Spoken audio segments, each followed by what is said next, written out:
Irmãos, a incrível história do nascimento de Jesus. Amém?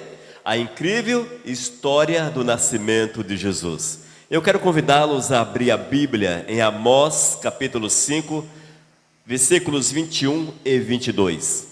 Amós, capítulo 5, versículos 21 e 22. Vamos ver os bons de Bíblia para encontrar Amós. Não sei se vai somar, mas está nos pequenos profetas, profetas menores. Amós capítulo 5, versículos 21 e 22, que diz, está projetado na nossa parede, ouçam: aborreço, desprezo as vossas festas, e com as vossas assembleias solenes não tenho nenhum prazer.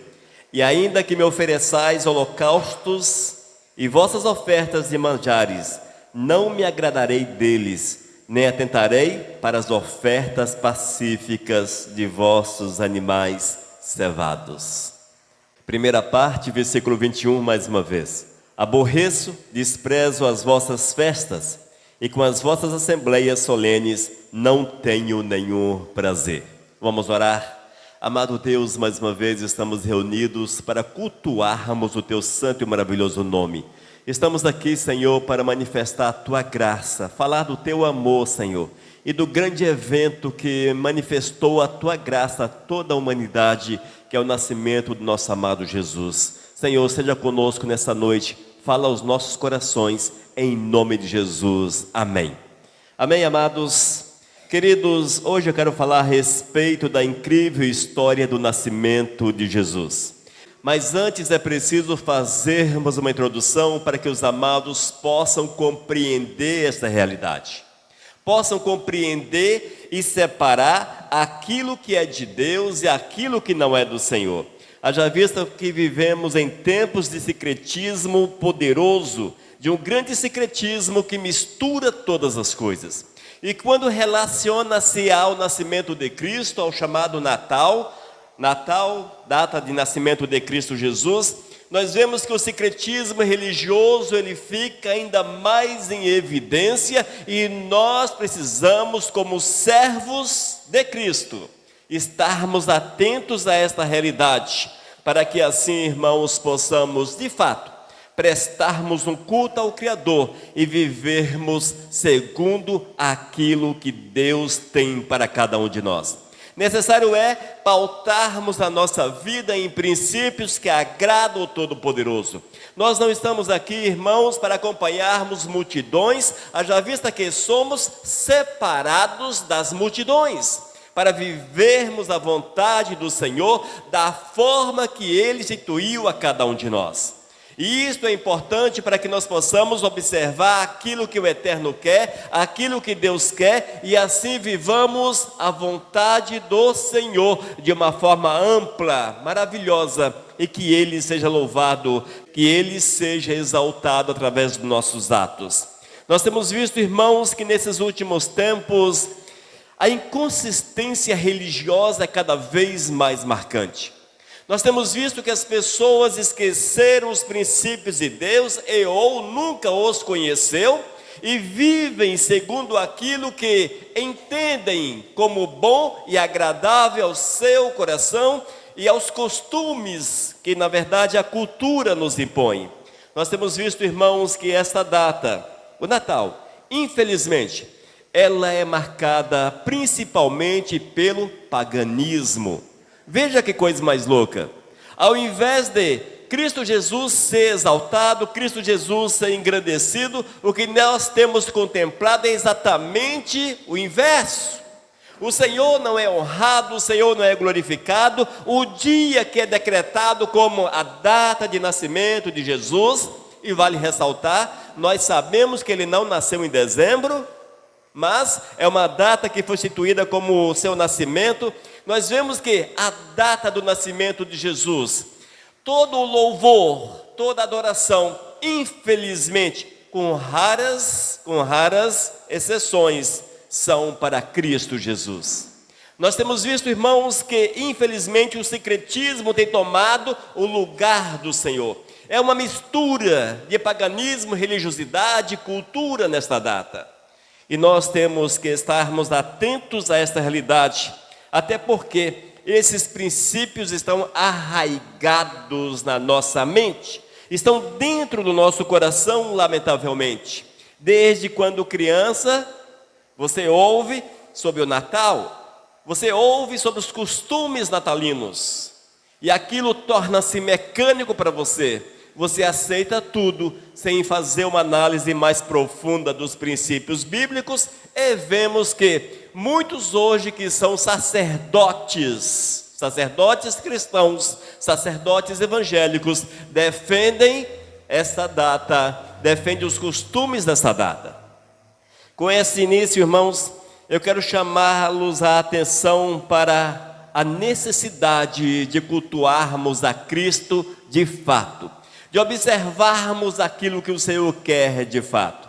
É preciso, amados, que o nosso coração esteja totalmente voltado para o Senhor, que o nosso culto seja exclusivo ao Todo-Poderoso, que o nosso culto seja para honrar e para glorificar o nome santo do Eterno. Eu não estou aqui para contestar princípios, mas para expor a palavra, e a palavra contesta princípios. Eis aí a verdade. Nós não estamos aqui, amados, apenas para proferir palavras vazias, mas para expor a palavra de Deus na sua essência, na sua grandiosidade, para que o nome santo do Senhor seja exaltado, seja honrado a cada instante, a cada minuto. Amém, igreja? Que nessa noite nós possamos estar abertos e entendermos a incrível história do nascimento de Jesus. Oh, glórias! Irmãos, em relação ao nascimento de Cristo, o Senhor é tão perfeito, é tão maravilhoso. É tão perfeito que nós não sabemos o ano do nascimento do amado Jesus.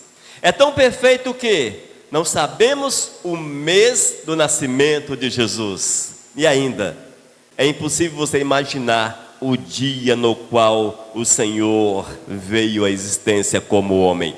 Tudo isso, amados, o Senhor fez porque Ele sabe que o ser humano é tendencioso a honrar datas, a honrar costumes, em detrimento da vontade dEle próprio.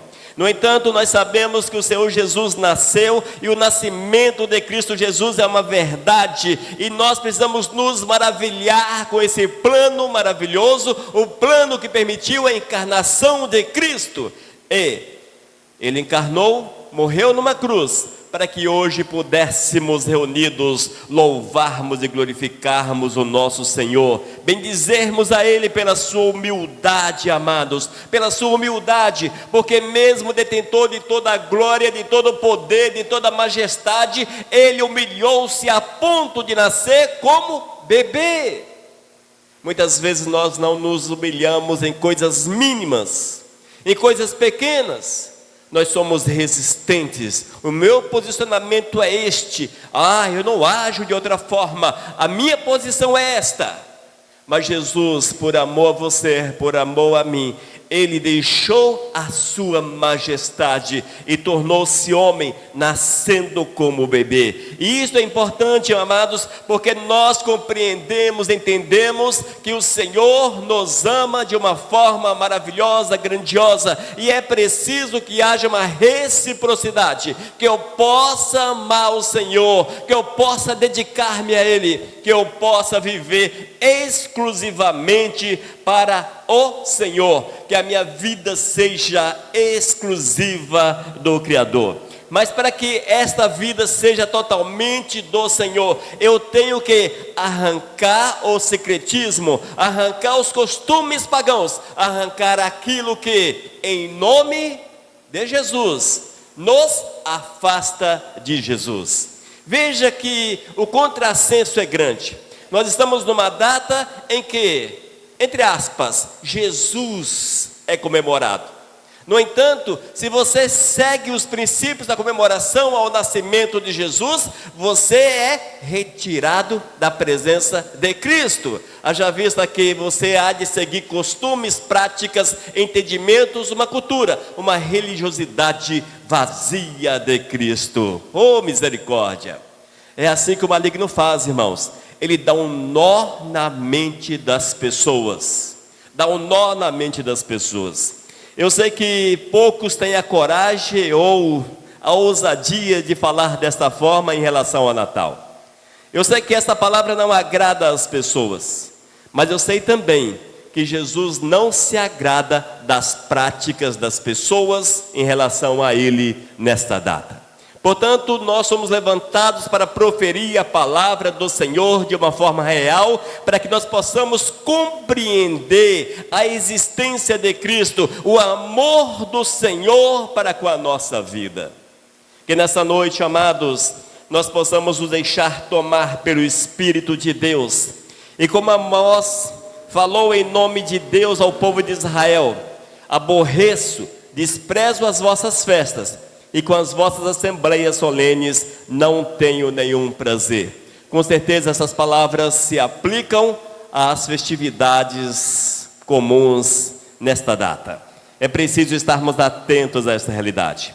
Mas, irmãos, o nascimento de Jesus, a incrível história do nascimento de Cristo Jesus, ela inicia-se com profecias. Eu quero que vocês vejam Miqueias capítulo 5, versículo 2.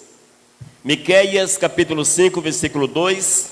Ouça só o que Miqueias, há aproximadamente 700 anos antes de Cristo, proferiu ao povo de Israel.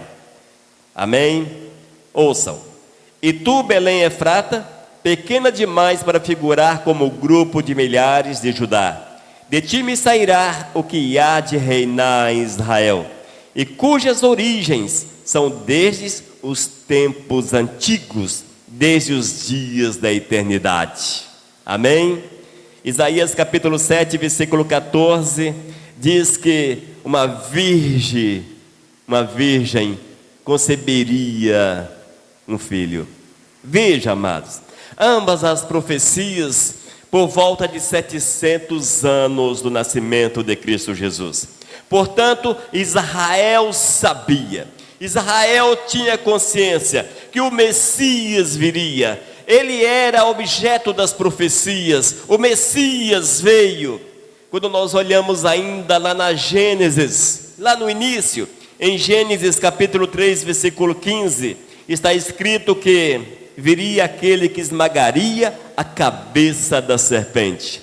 As profecias messiânicas são inúmeras em todo o Antigo Testamento.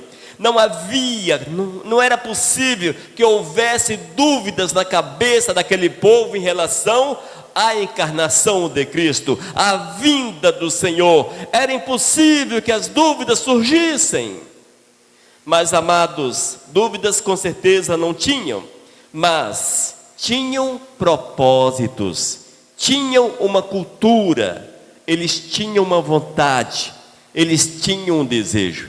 Eis aí um grande problema na nossa vida. Nós gostamos que os nossos propósitos, que os nossos planos, que os nossos princípios, que os nossos desejos se cumpram. Nós queremos que Deus faça segundo o nosso entendimento, segundo aquilo que nós compreendemos. Nós entendemos, amados, que Deus precisa agir segundo a nossa vontade. Israel, naquela época, eles não aceitaram o nascimento de Cristo, mesmo sendo objeto de tantas profecias, pois Jesus não nasceu da forma que eles desejavam.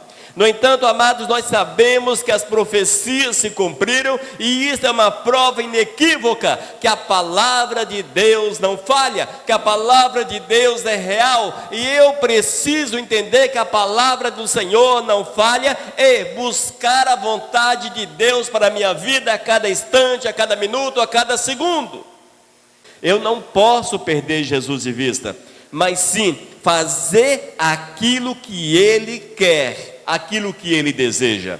Eis o porquê, irmãos, que nós não podemos seguir nessa vibe que hoje o mundo prega, que o mundo defende, porque eu tenho uma obrigatoriedade para com Cristo, de servi-lo, adorá-lo, conforme a palavra. Porque eu reconheço que ele é fruto de profecias, que ele foi profetizado ainda no Éden, que ele foi profetizado pelos profetas ao longo da história, que ele era aquele que haveria de nascer, o amado das nações.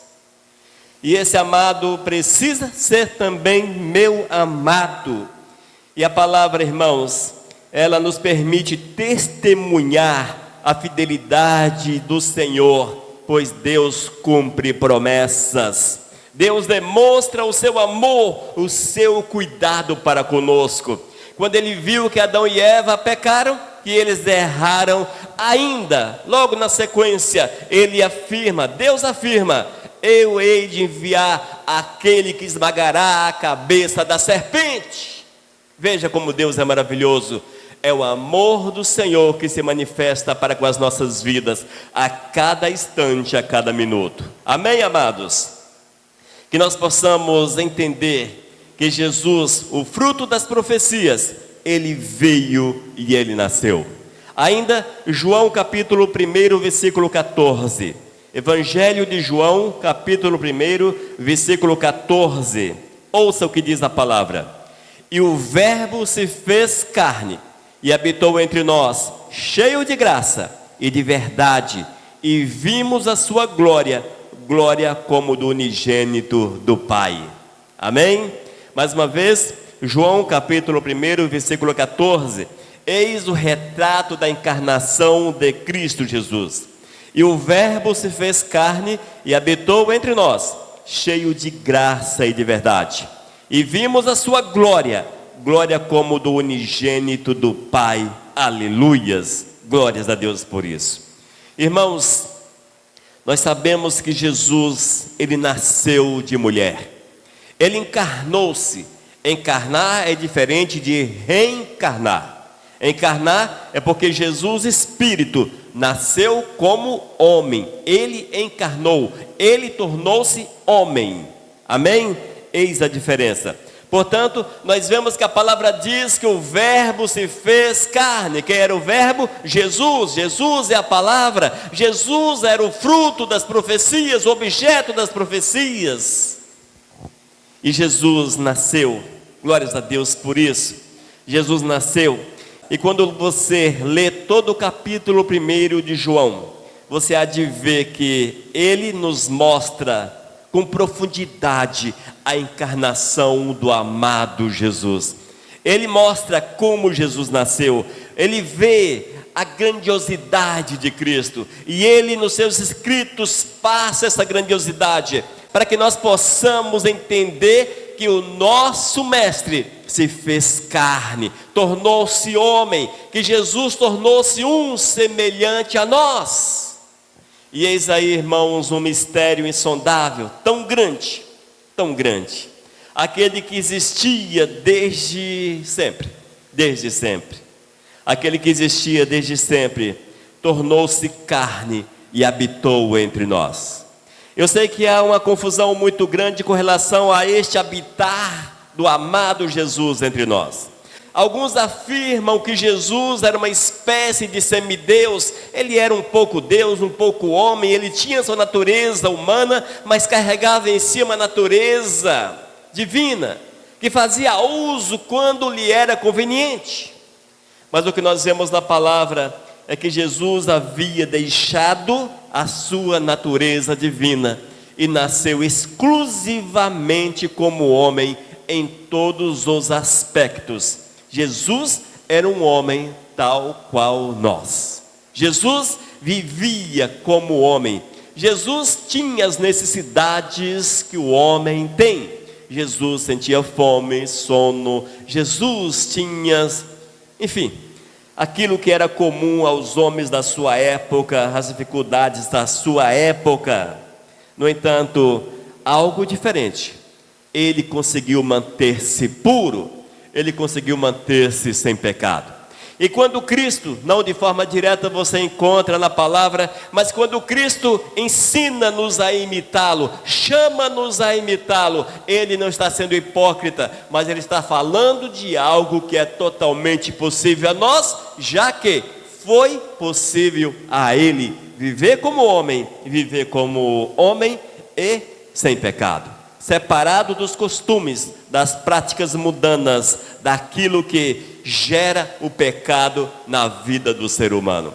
Portanto, amados, a encarnação do Verbo, a encarnação de Cristo, faz parte da história incrível, maravilhosa, extraordinária do nascimento do amado.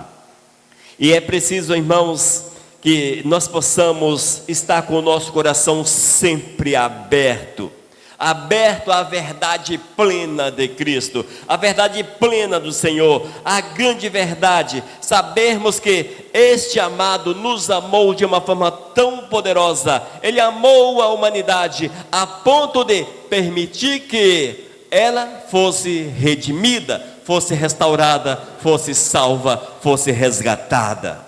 No entanto, fica implícito e também explícito, na verdade mais explícito do que implícito, que nós precisamos imitar a Cristo, a exemplo dele, estarmos separados do pecado, para que assim possamos alcançar o grande favor, a grande e maravilhosa salvação que ele proporciona àqueles que são fiéis.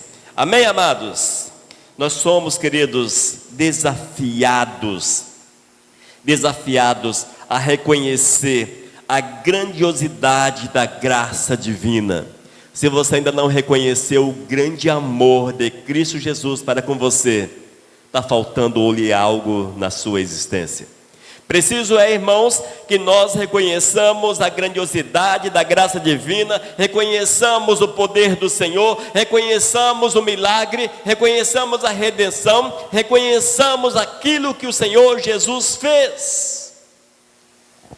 Irmãos, não é fácil o ato de Cristo Jesus. Nós não temos uma ideia muito profunda, já vista que a nossa mente é finita, e nós não conseguimos imaginar a grandiosidade de Cristo. No entanto, imagine que Ele é o dono do universo, é o Criador de tudo quanto você contempla e muito mais, aquilo que você não contempla. O universo é infinito, e mesmo assim, esse amado, o Todo-Poderoso, Senhor dos Senhores, sem igual, nome sem igual, te amou. Dá para você entender isto? Eu não entendo. Se você entender, glórias a Deus pela tua vida. Mas eu não consigo entender. Eu aceito. Entender não. Eu não consigo entender esse amor de Cristo Jesus para uma pessoa tão vil quanto eu. Tão miserável. Eu não consigo entender. Mas eu sei que Ele me amou a ponto de renunciar sua condição momentânea, claro, mas renunciar sua condição de Todo-Poderoso e ser gerado por uma mulher no útero da sua criatura. Que humilhação, não é? No útero da sua criatura, nascer como homem encarnado, o Espírito encarnado, nascer como homem, passar por todas as dificuldades comuns aos bebês. Era Jesus, amados, o Todo-Poderoso. Nós tiramos por menos, nós não conseguimos mensurar esta grandiosidade, mas era Jesus que fazia pipi na fralda e outras coisas mais. Era o Jesus que prestou passar pelas etapas comuns aos pobres mortais humanos. Primeira infância, adolescência, juventude, fase adulta, todas elas com as suas dificuldades. Foi o Jesus que, para manter o seu corpo vivo, alimentou-se daquilo que era comum àquele povo. O nosso amado, Ele é dono de tudo, mas Ele alimentou-se, e certamente de uma família mais humilde, alimentou-se do pouco que aquela casa tinha. É o amor do Senhor, amados. É o amor do Senhor. E quando nós olhamos para essa data que hoje afirma, que celebra o nascimento do amado Jesus, vemos que as pessoas não querem entender e obedecer a Jesus, mas trazem para dentro dos seus corações toda prática equívoca, toda prática errada, que não honra, que não glorifica ao amado Jesus encarnado e ressurreto. Veja como são as coisas. Nós, amados, estamos sobre a face da terra, não para satisfazer os nossos anseios, não para satisfazer a nossa carne, não para vivermos segundo o nosso entendimento, mas para honrar, glorificar, bendizer, que todos os nossos atos sejam para a honra e para a glória exclusiva de Cristo. Jesus quer exclusividade sobre a nossa existência. Como é que eu posso permitir que o bom velhinho, tome o lugar de Cristo Jesus na data dedicada a Jesus? Como é que eu posso trazer os símbolos natalinos dos últimos tempos? Não dos últimos tempos. Há mais de 1600 anos já é celebrada essa festa sincrética. O paganismo está presente há mais de 1600 anos. Como é que eu posso dar continuidade a esse sincretismo, a esse paganismo, no dia do Senhor das luzes? Como é que eu posso, amados, celebrar o nascimento de Jesus com trevas, quando Ele é luz? Quando Ele é luz. João capítulo 8, versículo 12. Ouça só o que o amado Jesus afirmou. João 8, 12. Eu sou a luz do mundo. Quem me segue não andará nas trevas. Pelo contrário, terá a luz da vida. Dá para você ouvir e entender Jesus falando, gritando aos quatro cantos desse planeta. Ele diz o seguinte, ele grita às nações: eu sou a luz do mundo. Quem me segue não andará nas trevas, pelo contrário, terá a luz da vida. Aleluias. Amados, entre outras tantas coisas, Jesus é a porta, o caminho, Ele é a salvação, Ele é o único que pode restaurar a vida do homem, mas Jesus também é a luz. Ele é a luz. É a luz que ilumina, que dissipa as trevas. Jesus é a luz que dissipa as trevas. O que nós temos visto nesta data é que as trevas estão dissipando a luz. É o inverso. As trevas estão dissipando a luz. As trevas estão adentrando aos templos. As trevas estão adentrando aos corações. As trevas estão dentro dos templos que afirmam louvar e adorar o Criador. Quando você, amados, permite que costumes pagãos, costumes que são oriundos das trevas, eles sobressaiam sobre a luz.